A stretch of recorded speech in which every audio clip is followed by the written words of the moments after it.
a demonstration of the type of outstanding products we have coming out of our historically black colleges and universities, our Latino serving institutions, our women serving institutions, and our Native American serving institutions. And again, you know, the proof is in the pudding. So some of you all may have heard us talk about the reason why we were here earlier today, so I won't go back into that. I'll go straight into this conversation. This conversation is the most important, quite frankly. I'm going to say this. All of our conversations are important. But this conversation with the executives that are on this panel before us today, this is the conversation that can really be the game changer. These people control within their companies and the organizations that have members in their company, in their associations, they control over $1 trillion worth of resources. Not 1 million, not 1 billion, but over $1 trillion worth of resources. They have in their capabilities the hiring power. They have in their capabilities the contracting power. They have in their abilities the promotional power to change this image that we talked about earlier. And so it was appropriate, Paula. We sat down, and she can be a witness to this. We sat down some months ago after the spring and talked about why it was important for us as energy industry professionals to do something about what we saw happening on the television. We couldn't just sit down and, you know, go to Twitter or go to Facebook and just lament. We said there has to be something that we can do. There has to be something as technology-oriented energy professionals who have years of experience. What can we do to change this? And so we said we had to bring together the leadership from these companies, have them sit down with us, talk with us, and come up with a collective plan to make a difference. And that's exactly what we're going to be talking about today. So I think that some of us have seen some of the questions that we've put out there, and I'm not going to give them all to you, right? I'm going to cherry pick some of those, and I'll give you some lobs to start off with. But let's go right into this conversation. So we know the backdrop of which we speak. We have the problems before us. I'm going to just give you a very soft question, and that is, can you tell me, and we'll go down the row, tell me what you yourself and the organization that you represent is doing to make a difference, to change the abysmal numbers of African Americans, Latinos, women, and Native Americans that are in the energy or technology sectors. Mark Battle from PEPCO. I think you guys have the bios here, and again, we had a printing issue, so the text is very small, but this is an exercise for our eyes this morning. Sure. Thank you very much. Again, good morning. My name is Mark Battle. I'm Vice President of PEPCO for the Washington, D.C. region, and I'm very happy to be here today.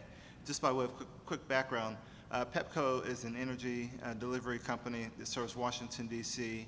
and parts of Maryland, specifically Montgomery County and Prince George's County.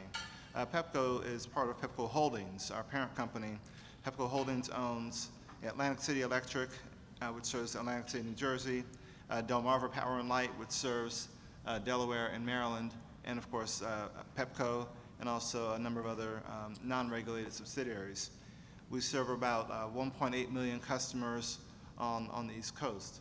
Now to Talb's question, well, first of all, I'm not an engineer, I'm a lawyer, so I'll speak from my perspective, but I think it's relevant across the board to our company. The number one kind of educational outreach program that PHI is focusing on for the last couple of years is STEM. And so it's very appropriate that we're here, and so it's not a coincidence. And we've worked with Talib on many of the programs over the last few years. So STEM is our number one priority in terms of educational outreach to young people. Our signature program is through Discovery Communications. So that's how we're reaching the younger folks. We also actively engage in internships, and we have a table over here with folks who can talk to you about our internship programs, but we accept interns all across the board, because as you can imagine, with any large company, although we are a utility, we're a Fortune 500 company, and so we have needs for lawyers and accountants and everything across the board. But today is about STEM, so I'll focus on that as well. So that's focusing on high school and college students. We have a guiding light mentoring program that we put on every January. It's run by the Government Affairs Group, but we pull in engineers and other professionals from across the company and expose the students to all aspects of running an electric utility, and also provide, these are all high school seniors, and we provide them with a scholarship at the end of that program. So that's at the high school level. Once folks are in the professional world, what we really try to do is make sure we're associating ourselves within the right groups, whether it be ABE, whether it be, of course, CBC. From a lawyer's perspective, the National Bar Association. When I joined the company 7 years ago, the first thing I did was make sure we joined the Minority Corporate Counsel Association, although I was the only black lawyer in the company at the time. But what it did was it exposed Pepco and Pepco Holdings or exposed us to a lot of African Americans in different fields, and it just raised our profile in that way. And so I think I'll stop there for now. What we try to do is really, again, touch folks from the youngest age all the way up through professionals, and I'll stop there and pass it on. All right. So. He was really prepared. I got to follow that. I'm Scott Thorpe with Thorpe Energy Services. Like he said, we have a bios in there. We're an energy efficiency company. We work all throughout the U.S.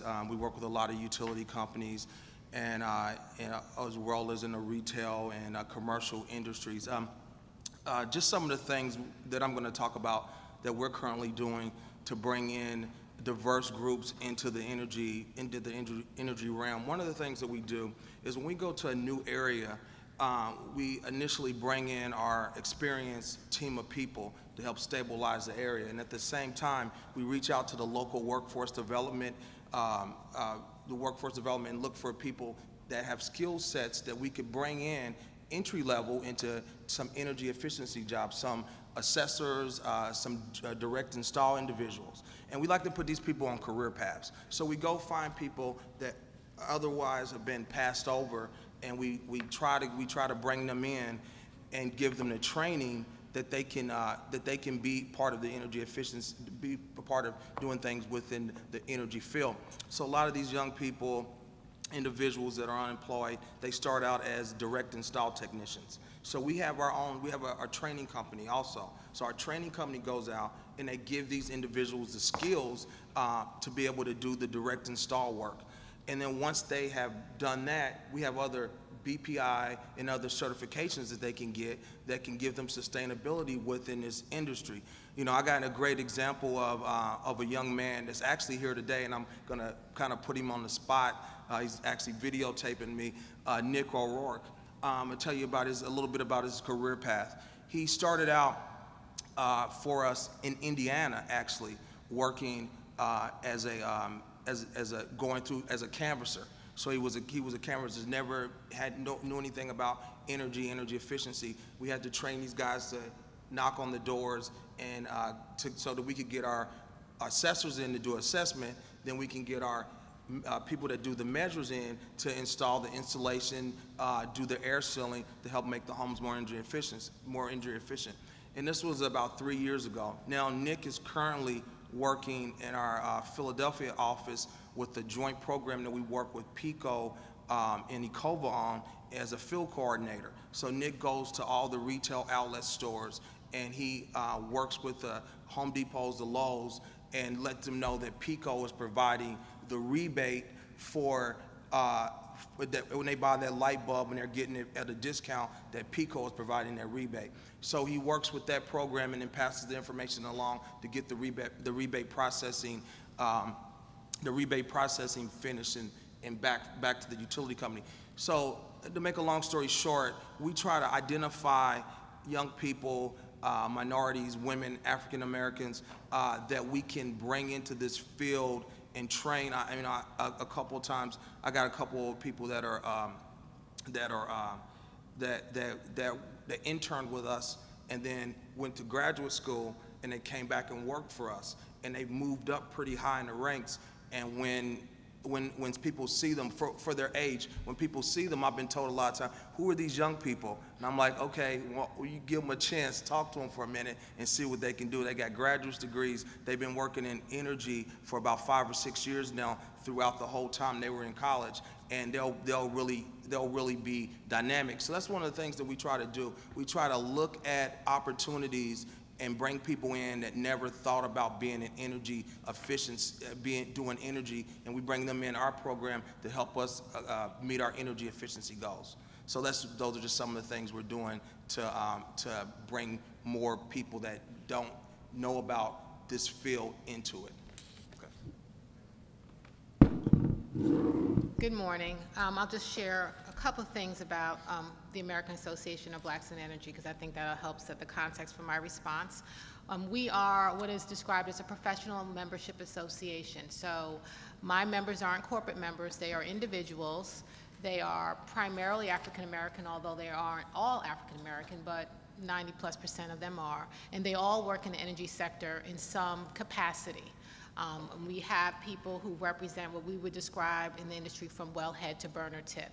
There are folks who work in renewables, there are folks who work in utility companies and oil and natural gas companies and pipeline companies, who are regulators, academics, and so on and so forth. But what we do, one of the tenets of our foundation as an organization is to bring in more people of color into this industry. That is really one of our parts of our mission. So we do that in several ways. The first is that we have 6 student chapters around the country, some at HBCUs and some at majority institutions, where we're really trying to be a reflection for students of what this industry looks like. Oftentimes when you're working in industries where you don't see a lot of people of color, people hesitate to go in because they don't want to be isolated, they don't want to be the only one. And so through our own work, and because we're there already, it gives us an opportunity to share with folks that there is someone who's like you, who has a like experience in these kinds of organizations, who've had successful, very fruitful careers, and ask them to join us. The other things that we do is we do a great deal of outreach. We have 46 chapters around the country, and those chapters work with community leaders and at a very grassroots level, sharing with people what the opportunities are in that industry, not only for employment, but for supplier and contracting.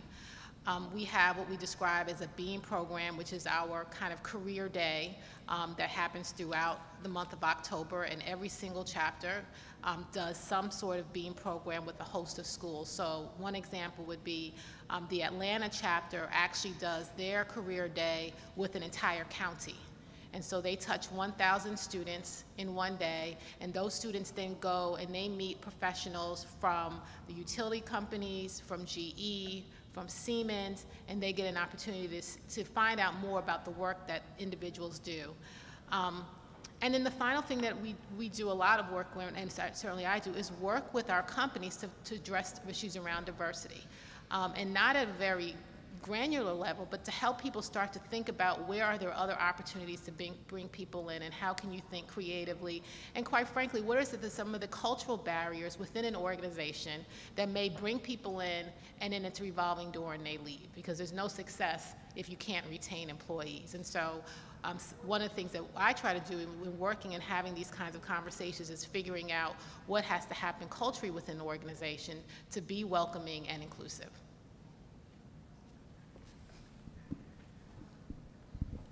Good morning. My name is Don Santa. I'm the president of the Interstate Natural Gas Association of America, or INGA. INGA represents interstate gas pipelines, that is the large diameter, high pressure, long line pipes that transport natural gas from where it's produced and processed and delivering it downstream to local distribution companies like Washington Gas Light, Baltimore Gas and Electric, in some cases directly to major industries, to electric generators.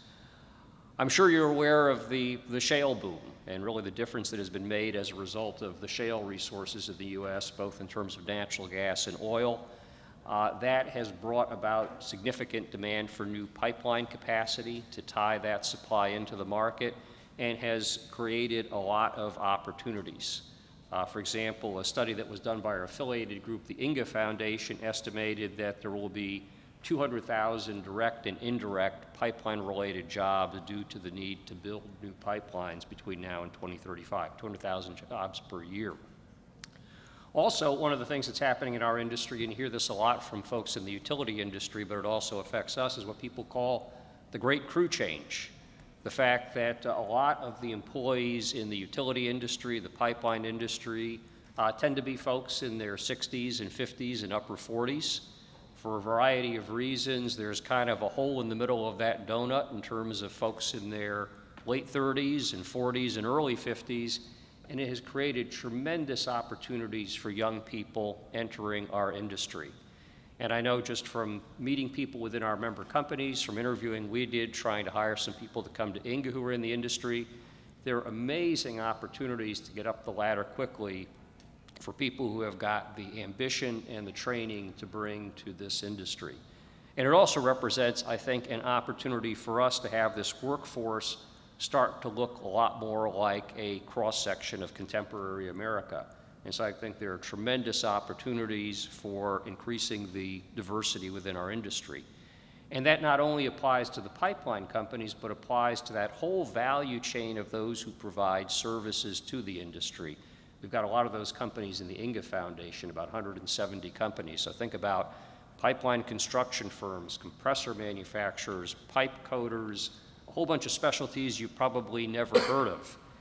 And I know that a number of our member companies have got supplier diversity programs that they apply to their contractors in terms of setting procurement goals for women and minority-owned businesses, for the disabled, for veteran-owned businesses. So this is a tremendous opportunity for the pipeline companies themselves to send that message out to that big value chain and have their suppliers look a lot more like a cross-section of contemporary America. And then finally, while it's not necessarily an Inga program, one of our former board members who just retired is putting a lot of time into organizing within the U.S. a Young Pipeliners Association. And this is an idea that first got its start in Australia and then came over to Canada. And then because his company was on both sides of the border, he picked it up and said, let's do this in the U.S.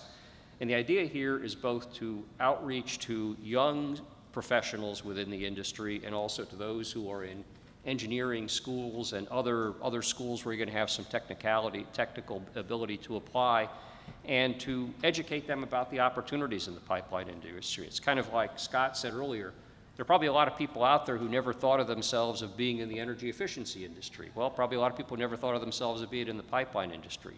So this is an opportunity to outreach to those who have got those skill sets and that ambition, and to point out to them the opportunities in our industry. And again, I think that is part of the outreach that is going to result in our workforce looking very, very different than it does today in terms of diversity and minority inclusion, and I think benefiting from just that resource pool that's there that can make us all better. Thanks, Don. I'm Rob Gramlich with the American Wind Energy Association. And we too have hopefully a lot of opportunities. We have 70,000 people working in wind energy today. That's grown a lot in recent years. Our employment picture is a little different from some of the utilities and other energy companies where they have sort of the aging workforce issues. Our folks are all pretty much new, but we've had some ups and downs. We have have some fits and starts in our early years of the energy industry growing to be a mainstream source where we feel like we're just about there, but we've had some significant periods of hiring and then some significant periods of laying off pretty much half of the workforce of the industry. So it's a little bit challenging. However, the long-term prospects are very good, we think. Certainly, a lot of the public policies are supporting renewable energy. The public opinion polls show very strong demand for it, so policymakers are responding. And the electric industry is transforming. And so there's going to be a role, there's going to be opportunities. We have a lot of manufacturing jobs.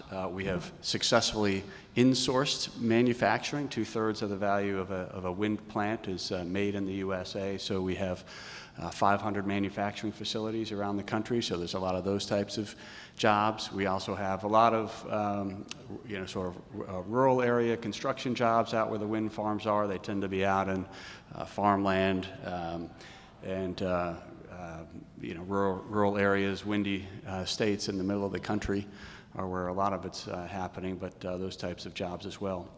But I do think, sort of like Don said, as there is new hiring, there are opportunities for increasing the diversity of the workforce. And so we're excited about that. In terms of what we're doing, we're trying to engage. We work with Paula and her group. We're trying to be here, happy to be a sponsor here, and we're looking for ways to make the connection and make sure the openings are available and known about. We have a job board on our website, the awea.org, the Wind Energy Association's website for not just AWEA. We have a small staff, 50 people, but the industry-wide, we try to encourage our companies to post jobs there. So we look forward to getting ideas here for how we can do more. That's why we're here and looking to see what other successful programs others implement to try to increase diversity. Thanks. Thank you very much, Rob. I'm Walter McCormick. I'm the President and CEO of the United States Telecom Association. We're the association that represents the nation's broadband service providers, companies like AT&T, Verizon, CenturyLink, and others.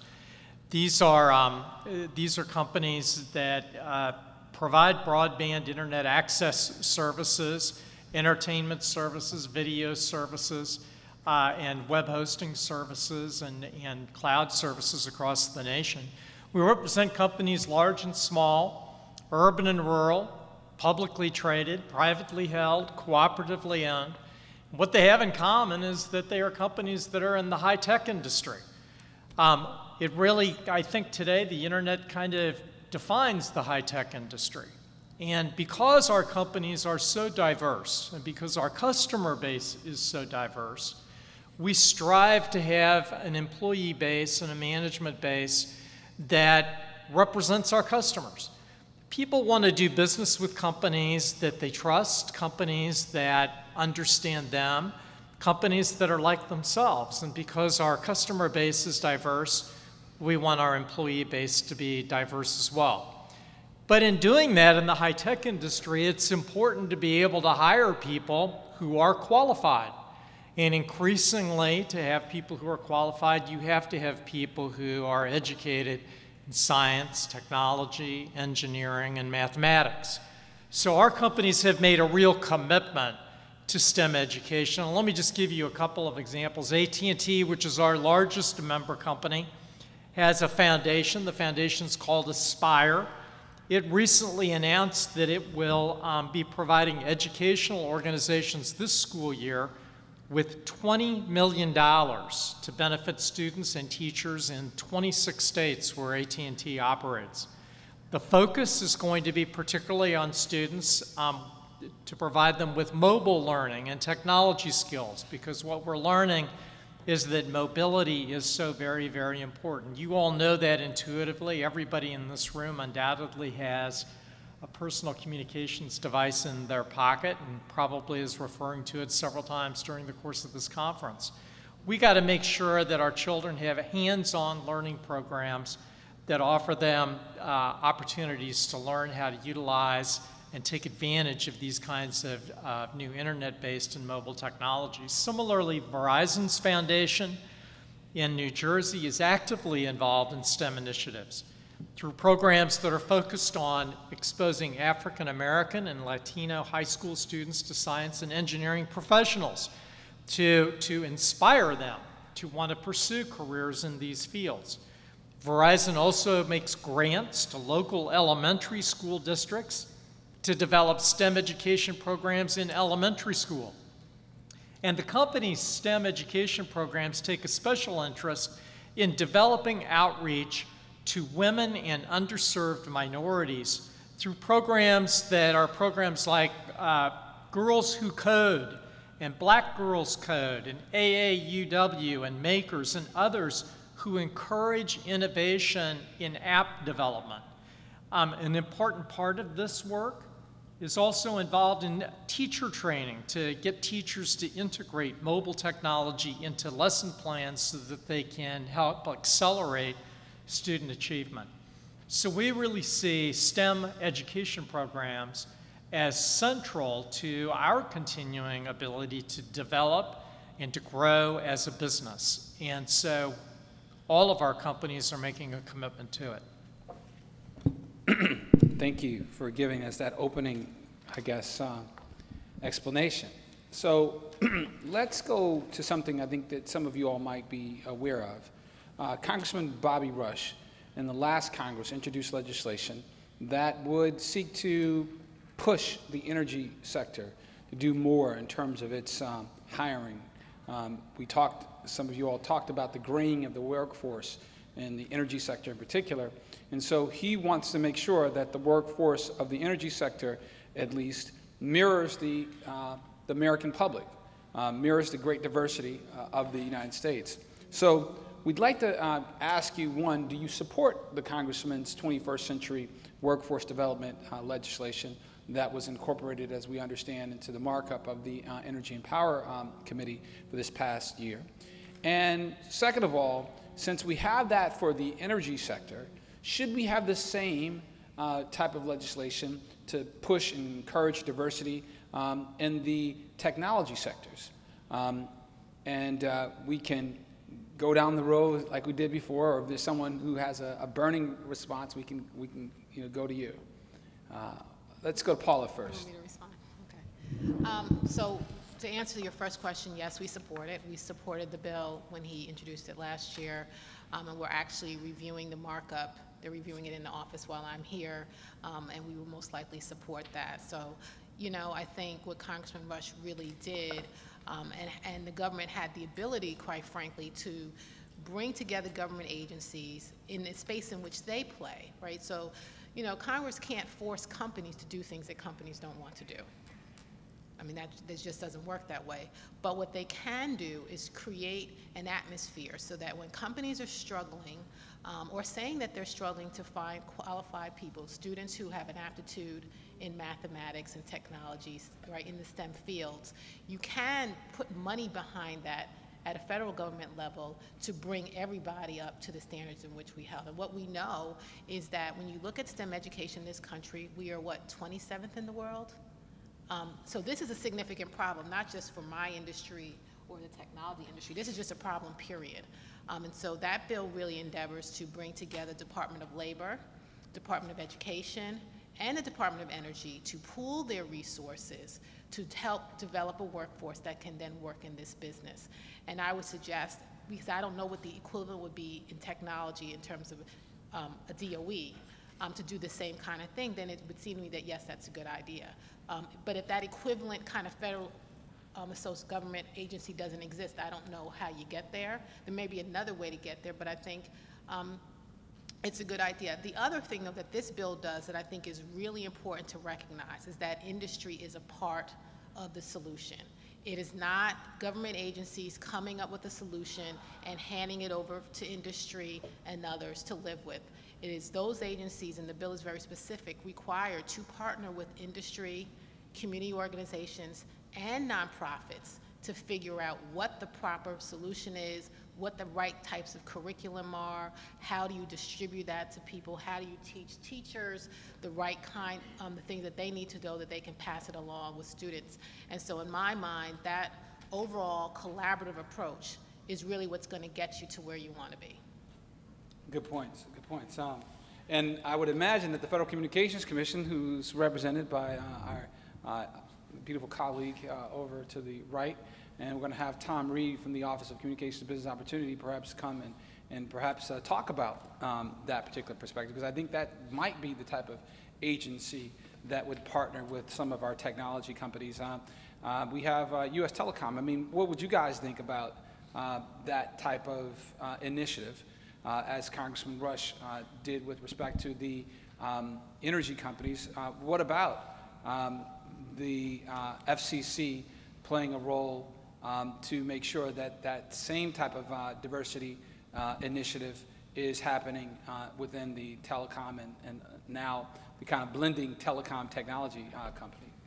Well, I think that the representatives of the FCC would tell you that for the industries under their jurisdiction, the FCC has been a very effective voice for urging diversity. And for the industries under the jurisdiction of the FCC, there's a terrific diversity record. I mean, so for example, among our member companies, both AT&T and Verizon have been identified by Business.com as among the top 50 business organizations in the United States with regard to multicultural business opportunities. Both AT&T and Verizon were among the top 40 companies listed by Black Enterprise. If you look at our history of diversity hiring, it really is extraordinary at all levels. You know, the employee base, the management base, the board of directors. So for example, Verizon has 12 members of its board. 7 of those members are either women or ethnic minority. So for the industries that are under the jurisdiction of the FCC, I think that the FCC has done a great job, and I think that there's a real understanding among what we would think of as sort of the traditional telecommunications, communications industries of the importance of having, you know, a workforce that looks like America. I think the challenge lies in those technology industries that are not under the jurisdiction of the Federal Communications Commission, which you have sort of highlighted in one of your questions.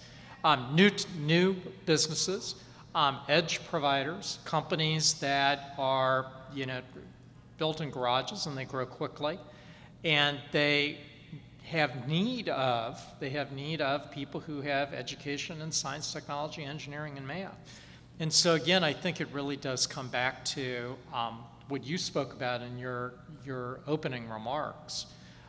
If we have a need for, what was the figure, 180,000 engineers every year, and we're producing a fraction of those, we need to do better in that regard so the companies can take advantage of more diversity hiring in their workforces.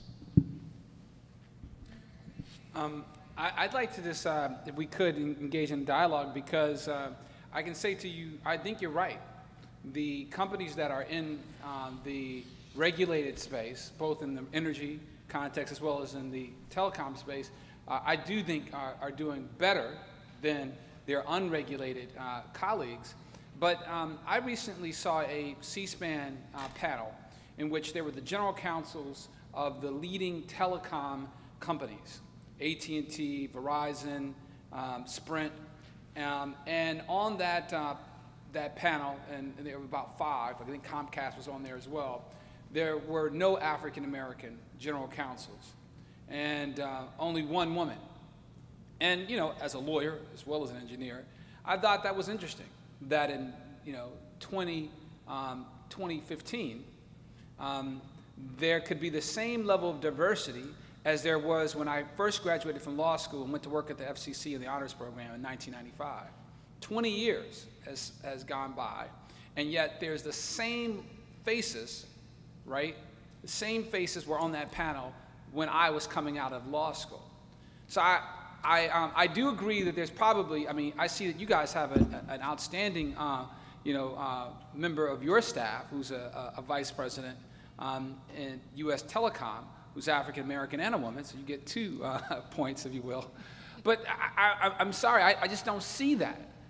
Yeah, I don't know. I mean, that's a pretty small sampling to say that there are 4 or 5 general counsels. I can tell you that some of those general counsels now work for minorities and women who are CEOs and who are members of the board of directors. I mean, so for example, our 4th largest company, Frontier Communications, is headed by a woman, Maggie Wilderotter.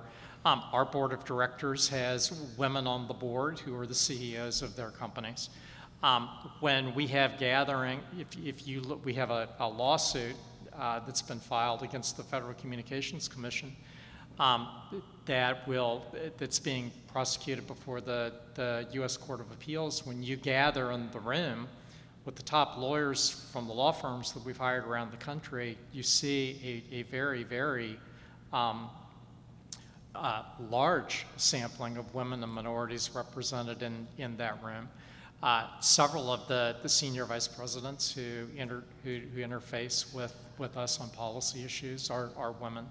So I don't know about those particular 4 general counsels. My guess is if you saw that a month ago, I know at least one of them has resigned since then, so there is some turnover.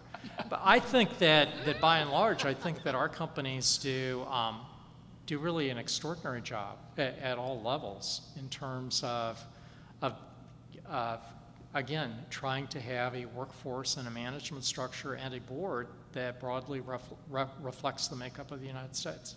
Well, I appreciate that. And I think perhaps, and I'd like to get some other people's comments on this, it seems to me that particularly in the STEM ranks, and to some extent, I think perhaps this could be analogized in the legal ranks as well, but there used to be a time when you could come out with an engineering degree and expect to work your way up from a baseline staff engineer up to senior management and perhaps up into the executive suites.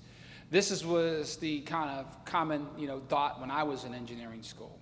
And with the technology industry really kind of turning the whole idea of upward mobility on its head, there's a new kind of paradigm. The paradigm suggests that in order to actually make it into the C-suites of some of the largest companies in the world, what you have to do is actually innovate your own idea and have it invested in, and then have the larger companies like your idea enough that they are willing to buy your company, your smaller company out, and then as a part of the deal, hire you as an executive, and that's how you become a member of the executive suites, if you will, in these large companies. And that's the standard right now, right? Well, unfortunately, as we talked about earlier, with so little investment capital being invested in women-owned companies and African-American-owned companies, and the data's unfortunately not changed. 1% of the companies that are getting venture capital money are African-American, and only 2% are being led by women. What do we do to change that? Because I was in a room with one of the largest venture capitalists in the world just recently, and he said to me that essentially venture capital is colorblind. I had to push back on that notion. I mean, but what do we do to change that concept that the best companies are getting invested in, and so therefore companies that are led by women and African Americans just must not be up to snuff? Yeah, I think that, well, so I can talk about, again, I could talk about our industry, So in our industry, Verizon has been, we recognize the importance of access to capital. Verizon, in the course of the past year, worked with over a dozen minority-owned and women-owned enterprises on close to a dozen financial transactions worth a total of $38 billion. You have with regard to our companies in terms of the equipment that they purchase, we have very, very well-developed and aggressive minority business enterprise programs with regard to telling all of our principal suppliers that a percentage of their subcomponents need to come from minority business enterprises. AT&T alone, pursuant to that program, has spent $43 billion with minority, women, and veterans business enterprises. And finally, I think that there is always one route to the C-suite, which is you build a company and it's acquired. But there are other ways as well. I mean, public policy, most of the people here are involved in public policy. The president and CEO of the National Cable Television Association is an African American who also sits on the board of Cisco, which is one of the leading telecommunications suppliers. You have Rodney Slater, who served in the Clinton administration as Secretary of Transportation. He's a lawyer with Patton Boggs and Blow. He's on the board of directors of Verizon.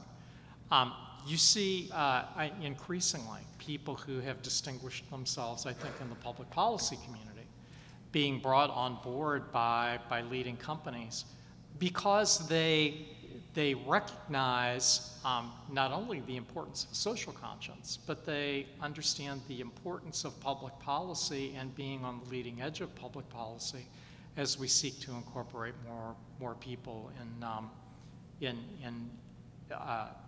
their views in our businesses. And I appreciate you mentioning former Commissioner and former Chairman Michael Powell. We actually had him speak at one of our programs, and I'm glad to see that I'd said, I think at that time, he was one of the coolest Republicans that I knew. and that still stands today. So I appreciate that comment. Well, let me ask our representative from the diverse supplier pool, Dorp Energy Services. What's been your experiences in trying to knock on doors out there? I mean, you guys, I want to salute you all for doing the outstanding work that you all are doing. I understand you're doing some tremendous expansion right now, and of course that must be because some people are opening those doors. What's been your experiences out there? Well, thank you very much, Paula. The doors typically, are not open wide. The doors typically are, we came in on a lot of working with a lot of first-tier companies, because when you're trying to get into coming through the utility sector, as of now, right now, they don't give out RFPs to everybody. And I understand why. When they used to be like 100 people trying to get RFPs.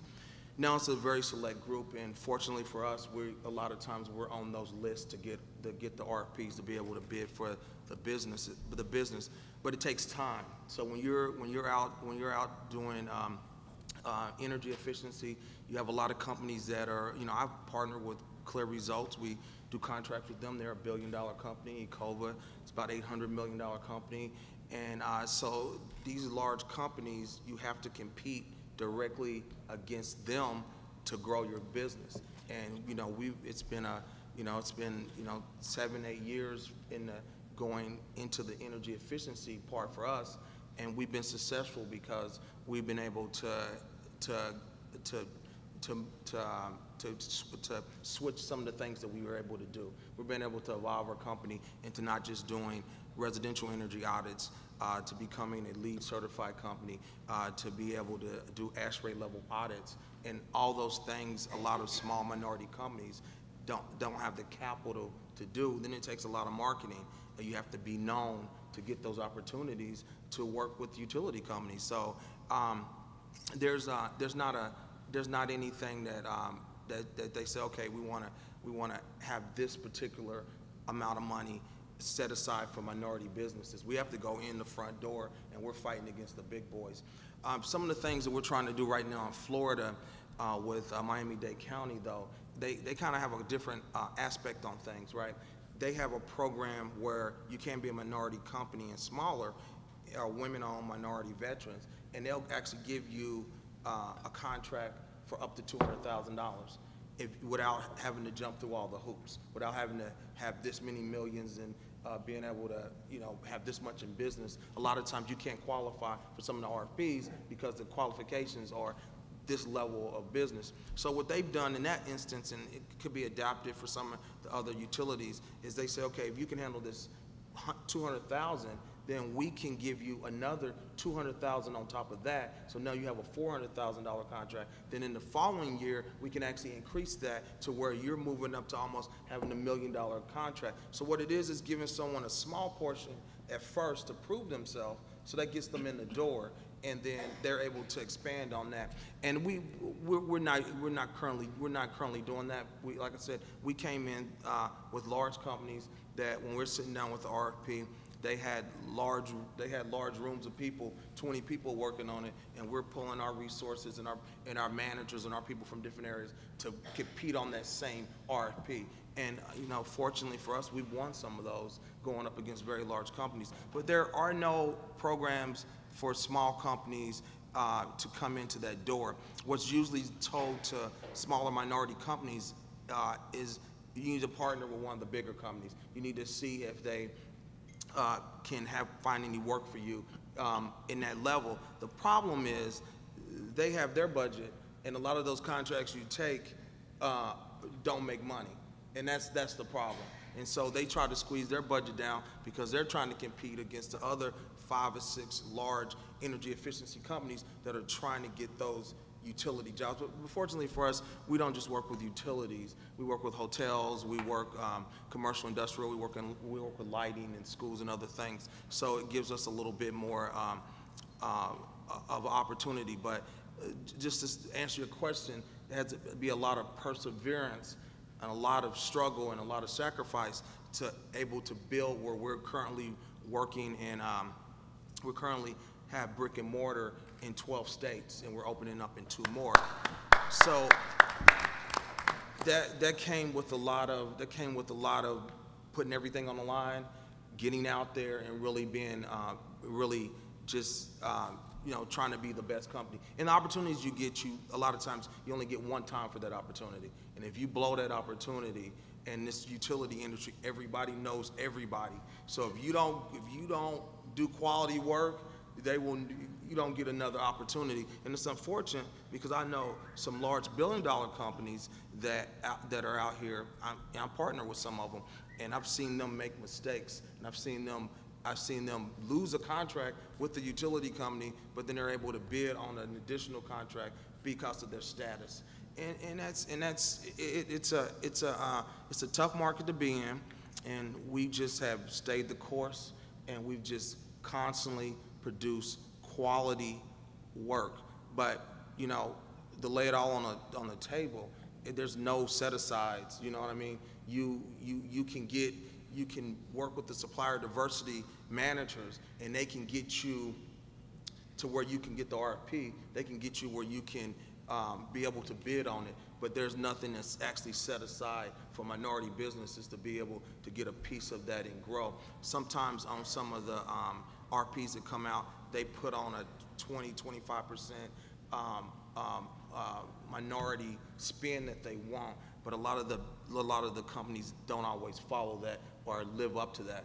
I was sitting in a room one time, this is the last thing I'm going to say, with a partner company of mine, and they had called the utility, they were talking about one of the programs they were working on, and they were supposed to get a 20% minority spin, and I was working on a $10,000 a year multifamily project with them in Chicago, and one of the guys said, was that a mandate or a suggestion?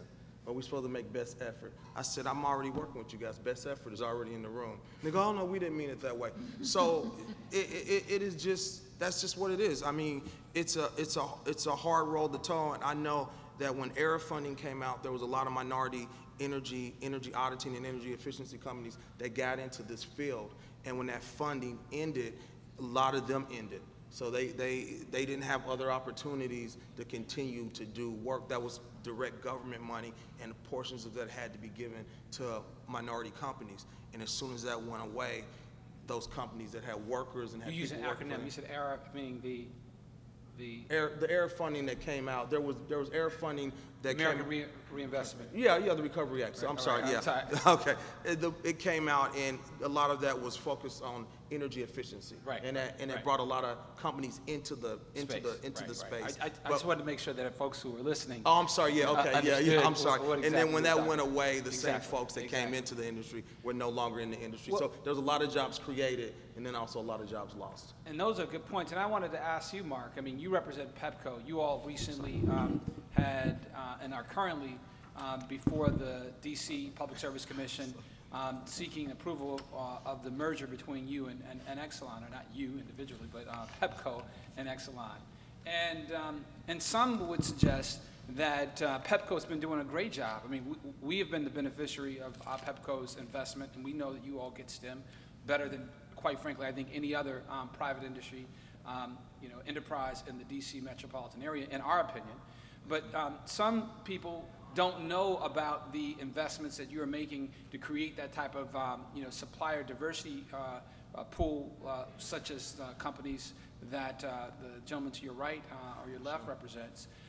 Some people don't know about the work that you all are doing. Would it behoove PEPCO to do a better job to promote some of the investments that it's making? So then, when these decisions come up before the Public Service Commission, there won't be fears that, hey, if we, approve this, then we will see a reduction, not an increase in those types of investments?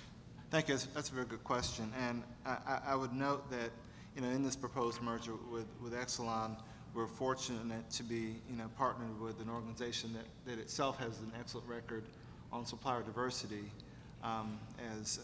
There was a supplier diversity luncheon that was held about a year ago right here in D.C., co-sponsored by both PEPCO and Exelon, where the top executives from both organizations were there, invited in a number of local and diverse businesses with whom we currently work, and others who are trying to get business as well. And I learned then what a tremendous job Exelon was doing. PEPCO and PHI has a very distinguished record as well. Of course, we have MOUs with our public service commissions in D.C. and Maryland, where we have certain target levels of diversity, but we always try to really go above and beyond that. But I want to address a point that Scott made a few minutes ago in terms of the opportunity for small minority local businesses to get in on major projects. And one project that PEPCO has right now is what's called the DC Powerline Underground Program, where we're spending in the next 7 to 10 years about $1 billion in putting the power lines on the ground in certain wards within Washington, D.C. And as part of that, what we really looked at was an opportunity to bring in more diverse contractors and employees at the same time, and not just to bring them in for a particular project, but to use that as a pipeline to just really broaden the pool. So part of what we're doing, and you'll know this from your experience in the past, when you have excuse me, major contracts, like you said, it's the large traditional companies that have been doing the work for 30 and 40 years that always get the business. What we've done with this project is break down some of those larger contracts and say, okay, instead of giving the whole bid to X company out of West Virginia that's been doing this for 50 years, let's break it down into its component parts and see if we can bring on a small local a company that maybe is not qualified based on their experience and their assets and all that and their workforce. Maybe they can't do the whole the larger job, so they wouldn't win that bid, but they can do a smaller piece, and that'll get them in the system. And as you said, build it up over the years. And they might not actually even work on the DC underground program itself. There's so much work to be done in the PEPCO territory on just day-to-day maintenance and building substations and other things. And so we're using this as an opportunity to just kind of build the pool. At the same time, we're looking at expanding our workforce development programs with the local universities, talking to UDC and UDC Community College, Howard University as well. We're doing a good job with other colleges, University of Maryland, College Park, we're doing a great job there. But in terms of really attracting students of color, young people of color, we'll look at our HBCUs and our local universities as well. And let me ask you, Paula, and first, if there are any people who have questions, I see our CFO is in the room, Ms. Juliana Simons, who's done a great job. Let's give her a round of applause. But if there's anybody who has any questions for any of our panelists, you can line up at one of these mics. Paula, the points that were made by Scott and some of the other members that you represent, I've heard that it's not easy to basically get those types of contracts. And a lot of people who started off as either baseline energy and industry employees are now trying to move to the next level to spin off their own companies and are not getting the types of friendly welcomes that they might get. And at the same time, you have some companies that are doing a good job, but people just don't know about it. Do you think that more needs to be invested, or and perhaps we can do that through this fund that we're talking about? More needs to be invested in order to make sure that the word gets out. One, that companies have opportunities, and two, that we are marrying the people who want opportunities with those companies that have them? So the short answer would be yes. But I would also say that there is a readiness component that I think Scott alluded to but didn't really say that we also have to talk about when you're talking about small businesses getting into very large organizations that are capital intense. And so you have to understand what are the company's capital requirements for you as a company to do business with them and why those requirements exist. You have to kind of understand how a utility or an oil and gas company operate, right? You need to understand what the functions are of that business. Where does the procurement manager reside in terms of what you're trying to sell? What business unit am I supposed to be kind of engaging with in order to get my product or my service there? So there are a lot of little nuances. They're not difficult in terms to manage, but there's an educational component that absolutely needs to happen. And I think for small businesses, whether they're minority or not, what people expect is I'm going to go to the company, I'm going to knock on the door, I'm going to meet the supplier diversity manager, and they all of a sudden are going to get me a contract. And it just does not work that way. And people don't really know that it doesn't work that way. So it's not like they're given degrees on procurement, so the supplier diversity manager, for example, if they are not in an operating unit, really is not, they are a huge help because they can point you in the right direction, but they're really not making the decision, right? And the person who's making the decision may have other businesses that they already deal with and who they like. And so sometimes what you're saying is, I want you to stop doing business with this company who you've been working with for 25 years for whatever reason, and I want you to give that to so-and-so. And if it's someone that they don't know, that doesn't have a long track record, which does not mean that they're not good, there is a sense of hesitancy. So, I think when Scott's venture of partnering with larger companies actually really makes sense, right? Because it gives you an opportunity, it gives everybody a little bit of cover. You have a prime contractor who can also act as a mentor and kind of teach you how an organization, what their level of expectation is, what is their pay timing, all that other stuff. But you're also now getting face time with people so that they get to know who your organization is. So there's a component of education that has to happen all the way around. I think companies who are committed to doing business with small businesses have to commit to working with them. You cannot have an expectation, in my opinion, that a small company is going to be as ready as a billion-dollar organization. Good point. They're just not. No. And so if you're really committed to working with small businesses, then there are probably some resources that the company has to have in hand to be able to work with them so that they're successful in that environment. And maybe such as a fund, if you will, to provide capital, either through an investment or a micro loan type of program that will give people access to the capital that they need in order to actually qualify. Because if there's a capital requirement, and I'm $1 million company, but the capital requirement is $100 million, well, how can I qualify? And how many years will it take me to get that in order to be able to just get in the door to compete? And let me ask you, Don, you're a former FERC member, and I'll pose this question to your colleague Rob, who represents the wind energy industry, which and we're looking at the president's initiatives to increase the utilization of alternative energy. He's looking at perhaps doing more, having the nation and pushing the nation to do more in the wind space and also in the gas spaces. These types of policy initiatives, particularly when the price of oil is at a record low, and I'm very happy to be able to go to a gas tank and finally get gas that's $2.26 a gallon again. I thought I'd never see that, but in this types of turbulent, kind of environment, which some people in the energy sector might say that we currently find ourselves, some people might say, well, diversity has to go out the window. Utilization of small businesses have to go out the window because people are just trying to, stay afloat. Others believe that there's always opportunity, particularly in times of turbulence.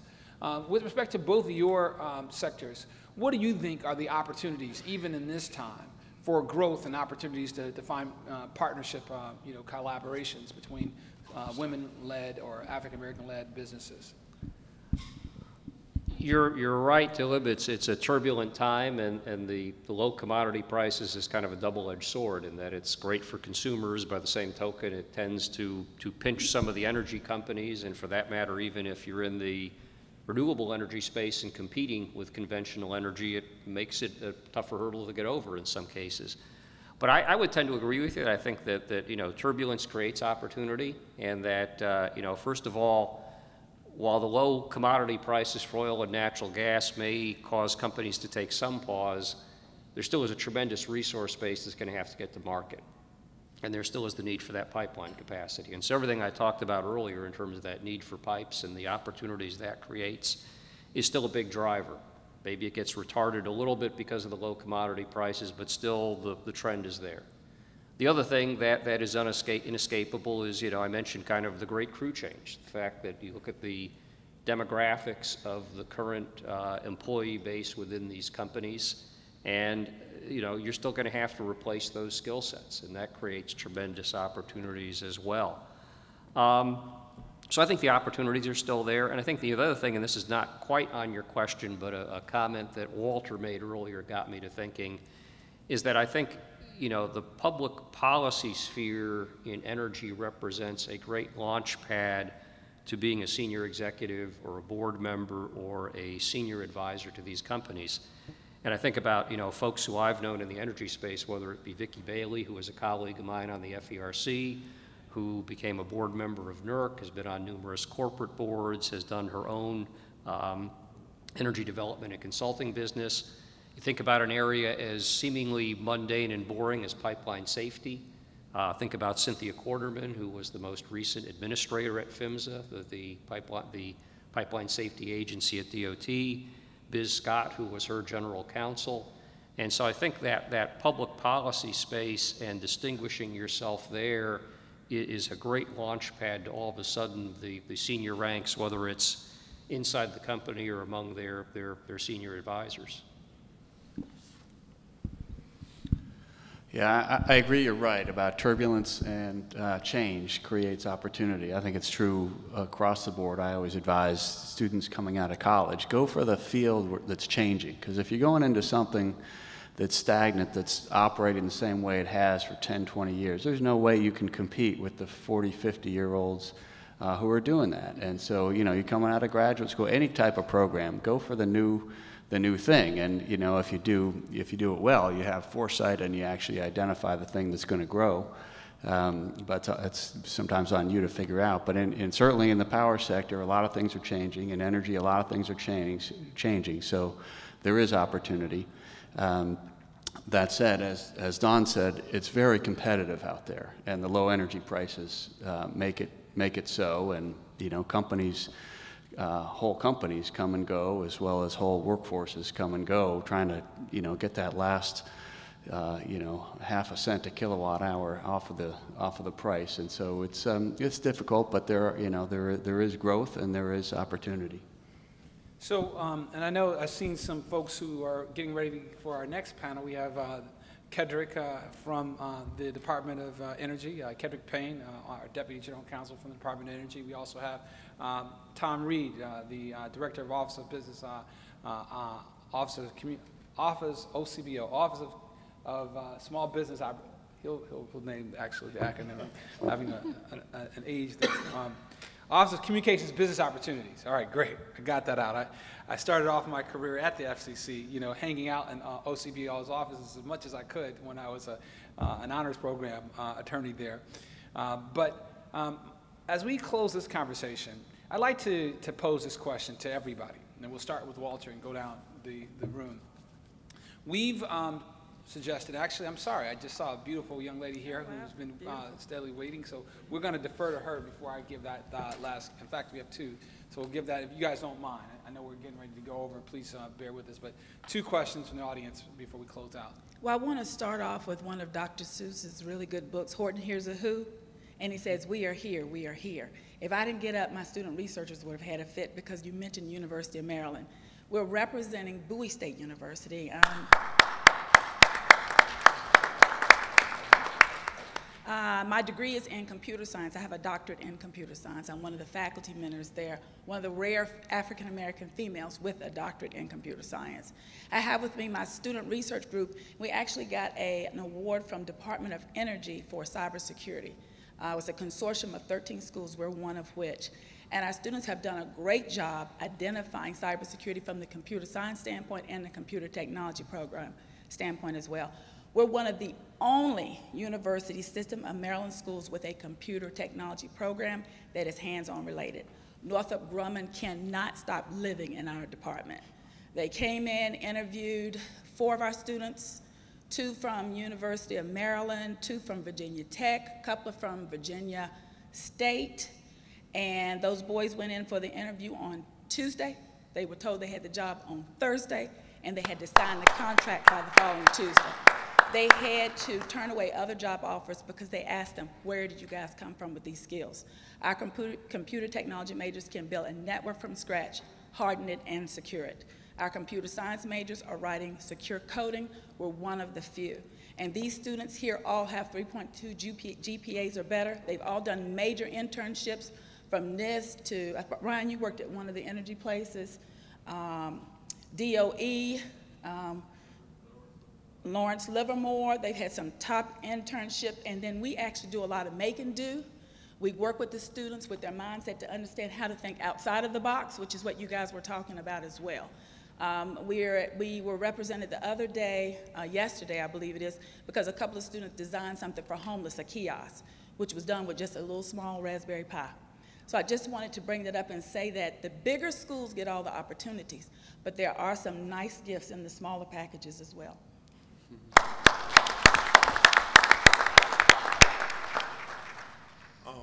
Just to follow that up, my question was in regards to basically what she had brought up of, I hear about all these opportunities that are available, and you all say you're going to the HBCUs, but every time I hear the same HBCUs, Howard, Hampton, UDC.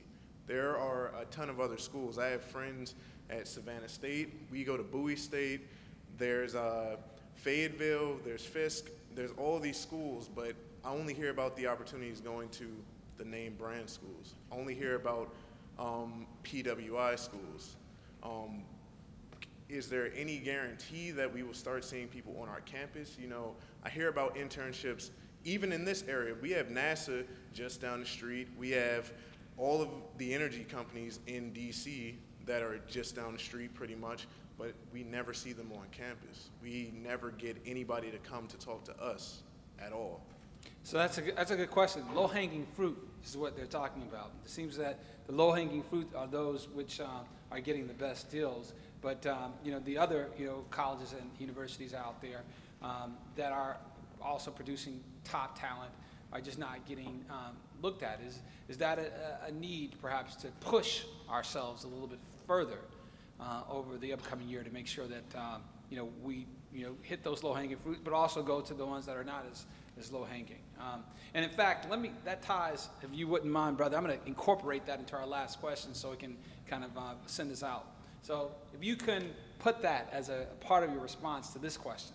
My question is, in thinking about what the outstanding student just said, over the upcoming year, Congressman Butterfield's chief of staff sat down with us at the beginning of the year and he said, okay, you guys will have this conversation, you have these executives come, they'll talk really passionately about what their industries are doing, and then the conversation will be over. CBC will be done, and then we'll have to wait until next year to have another conversation. What are you willing to do? You guys, and I salute U.S. Telecom and the Verizons and the AT&Ts of the world, the Liberty of the world, who are doing outstanding work already. But clearly more can be done, right? We all can agree that more can be done. So we are proposing to create a $1 billion fund to try to really do is what one of the things that Paula talked about, and that is to first of all showcase what your companies are doing. Again, leveraging the types of, so again, there was one company, I think Baltimore Gas, that said, hey, we're going to invest $100 million in really getting out to the communities that were particularly affected by the disturbances after the Freddie Gray incident. and make sure that people feel connected and they feel invested enough so they won't, basically tear down their communities again. So we talked about using, highlighting that $100 million investment. Another company, Apple, said we're going to also make an investment of several $1 million to make sure that we can prime the pipeline to create diverse talent in our workforce, because we realize that our workforce is not as diverse as necessary. Do you think, one, what more would you advise if we were going to advise us in our efforts to try to reach out to the companies that you work with in particular, and we'll go down the line? How would you advise us, and those of us in this room who are going to work together to make sure that we get this fund fully operational, so we can have the chairman of the Congressional Black Caucus come in with us next year and talk about the success of our efforts? How would you advise us to go and approach the companies that you represent and get them on board to be able to have something that we can cheer about this year following? And we'll start with Walter and we'll go on down. Well, clearly, let me just begin by saying that everybody acknowledges that there is a need to do more. And I can tell you that there's a desire to do more.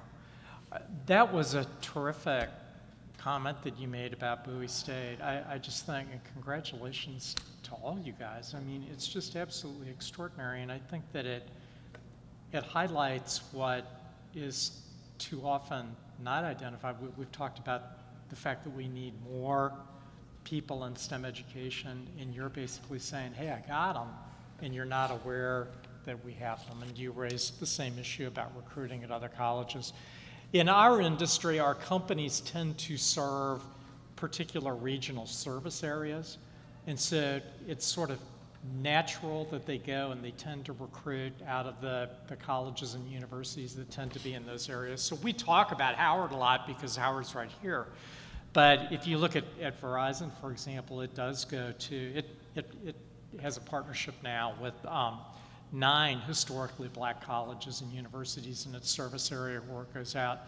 And I think that to the extent that you can let us know more about the programs and the graduates and the students that are in those programs, the better off we are.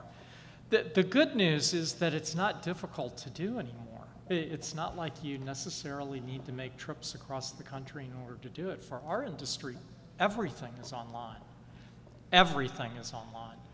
Our large companies have foundations that they have dedicated specifically to this purpose. And if you go online, they make it easy with regard to, here's what we're looking to fund, here are the kinds of graduates we're looking for, here are the jobs that we have open at this point in time. So let me just say, yeah, there is a desire to do more, need to do more, and let's look for opportunities to just make each other aware of what's out there. So it strikes me, thinking about your case as well, impressive group of candidates, that the pipelines, if we get the pipeline from the employers, local employers, to those local programs, those are the strongest. I mean, in my personal job, we got companies all over the country, and I don't have much visibility into those local pipelines. But when I worked for a local energy company, it seemed like every other person I met was from this one engineering program. And that's how a lot of places operate. So if you can, my advice is, and I don't know if there are ways we can work together to establish those stronger connections at local pipelines and break into the local, whether it's the utility, the gas company, whatever, telecom. But those seem like the best ways to get young students in, because then the program, then the employers know that they've been through that program, and there's a certain rigor and quality and sort of a stamp of approval on those candidates. I pick up on something Rob said a few minutes ago. Look for the area where there's the churn. Look for the area where there's the need, and then what we heard from our friends from Bowie State about cybersecurity. My goodness, talk about an area where there is a clear need and a lack of resources to meet it. And also the other one about it is, part of our discussion here this morning was how do you break into the company where there's the well-established relationship with suppliers, and where, quite frankly, those suppliers may have been doing a good job for years and all of that. But again, cyber is probably an area where you don't have those long-established old boy, old girl networks of suppliers. So I think, you know, some of the thought here is, I think this is great fodder for some strategic thinking about, okay, if you're going to really focus on an area where you bring together the need, the churn, the fact that it's somewhat new, I mean, maybe that's one where you kind of say, let's strategically target that area because there may be the greatest opportunities there, the greatest likelihood of success.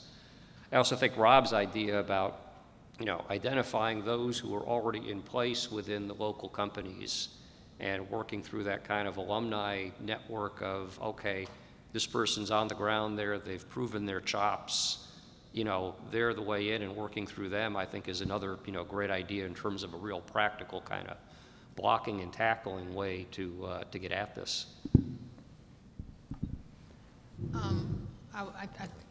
Well, one, ditto to everything that you've heard thus far. I think the students that you have in this room are really, quite frankly, probably your easiest entree into organizations. So you have, is this the young man who worked at Lawrence Livermore? Okay, so that, you're perfect kind of an entree now into working at national labs, because they have an example of students who do great work who come from Bowie State. And so, as I would suggest, as you start to think about how do you get more students into the national labs, you can utilize them. And you can harken back to, remember, we had this student and this student who worked in your lab and they did X, Y, Z, and we have more students who do whatever. What I've seen in industry, particularly utility industry, is that there's a little bit of localization that goes on. And so, for example, if you look at Georgia Power down in Atlanta, they do a lot of recruiting of students who come out of not only Georgia State, but also Fort Valley State. And really because a lot of their work locales are rural. And so a student who goes to Fort Valley State probably isn't going to mind working in a rural area, because Fort Valley State is in a very rural area.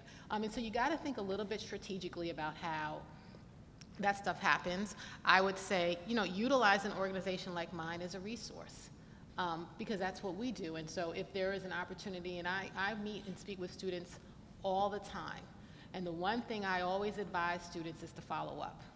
And I can't tell you how many young people I've met when I've spoken around the country and given them my card and said to them, I promise you that there's probably an 80% chance that I'm never going to hear from you again. And even though I say that, I still don't hear from them again. And so, as professionals, we are always, and I think these gentlemen will all agree, we are always impressed by a student who follows up. More than your GPA, more than what university that you graduated from, being self-assured, confident, and following up is a really, really big deal, because a lot of young people still just don't do it. And quite frankly, just like I would say the work that I do in a nonprofit is a hustle, getting a job is a job. And so you gotta work at, like, your job, if you're unemployed, is to find employment. And so use us. You're in a network of people here who they may themselves not have that opportunity for you, but they may know someone in their own network who may have an opportunity, or they may know someone who knows someone who can help you. So you're constantly trying to think about that. And at the same time, you know, Talib asked, what is it that we can do more of to encourage industry, or what should industry be doing to bring more people to the table? So I'm gonna just close by answering that question with a question. When I approach a new funder, I don't ask them what it is that they can do for me. I tell them what it is that I can do for them. And so if we are trying to encourage companies to do more for us, I think we need to start by saying, here's what we're willing to offer and why we think this is valuable and where we think that's going to get you, so that then they're saying, okay, you're serious and committed, and here's where I fit in. Yeah, I think there's a lot of non-traditional ways to go to look at jobs in the energy sector, which that's what I can talk about, energy efficiency.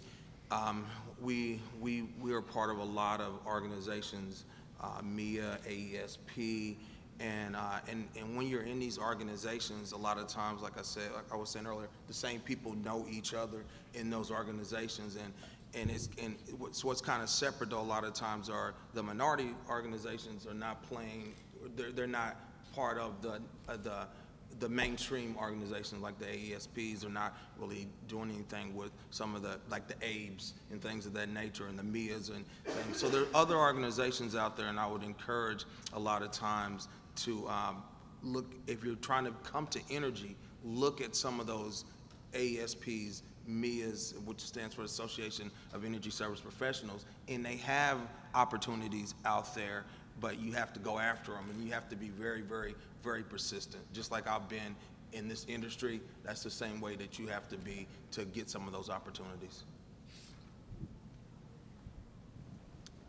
Thank you.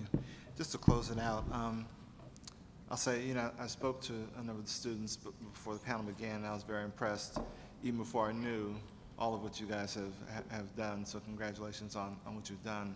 A couple of people made the point about especially utilities being localized in their outreach, and that is definitely the case. And when I think about, you know, where PEPCO is, and your Bowie State, and Bowie is served by probably Baltimore Gas and Electric, and so, you know, I focus on UDC and Howard, mainly because I went to UDC and Howard, but also, but also because we serve Washington, D.C. So there's that double-edged thing. So, but that notwithstanding, I really encourage you to talk to our folks at the recruitment table, because I think there are some important things that we can do. It's not that we don't partner with students from outside of our service territory. It's just that we kind of focus our efforts, you know, where we serve our customers. And I'll make sure I give my contact information as well. But to close out, I just want to put in a quick plug for PEPCO, because I think it's a very, very good place to work, or PHI overall. 40% of our employees are minorities. That's across the board. 22% of our executives are African American. And I was surprised to learn that of the 22%, 12% of the African Americans are females, and 10% are men. And I think those statistics are not what you expect to hear from an electric utility or any kind of tech-driven company. But what I've seen from within the company is that there is a very good, competitive yet supportive environment for talented folks of all colors. I found that to be the place where I've really landed, you know, as a lawyer and as a public policy professional, and I've been at law firms and different places. So I really encourage you to, you know, reach out to us. It's a good place to be, and we'd love to have you. Well, I think that we have had some outstanding conversation here. And before I ask you to put your hands together and clap for our guests, I'd like to kind of summarize what I think Paula gave to us. And Paula suggested that we needed to come with a set of, you know, programmatic ideas and offerings to some of these companies so we can actually get them to make sure that when we come back to this conversation a year from now, we have some things that we can kind of hang out and say, this is what we did. So some of the things that I think that I heard, and perhaps we could do this partnering with our colleagues at Bowie State, but cybersecurity is in particular a golden, you know, opportunity for us. We have the opportunity perhaps to partner with some of our historically black colleges and universities, our Latino serving institutions, our women-led institutions, as well as our Native American institutions, to partner with in fact, even suppliers such as, you know, Dorp Energy. Dorp Energy is in the, you know, energy efficiency business, but I'm sure that it'd be open to getting into the cybersecurity business if there was a business model for such. And then perhaps we can then go to the companies that are being served by U.S. Telecom, and those that are being served by the Wind Industry Association, and those that are being served by INGA, and say, hey, this is the way I think that you all can make a difference. This is something that you currently, absolutely, you know, as well as PEPCO, need to take a look at.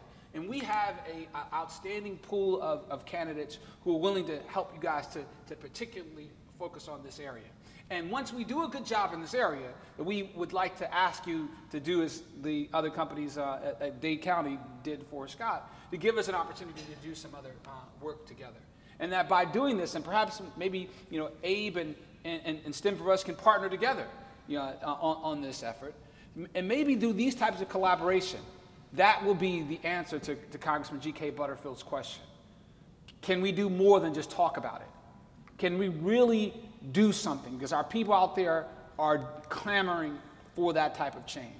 And I ask you all to hold us accountable. Let's work together. Let's make sure that this happens. And with your help, we can actually achieve that change that the Congressman asked and pleaded for. So let's give a round of applause for our outstanding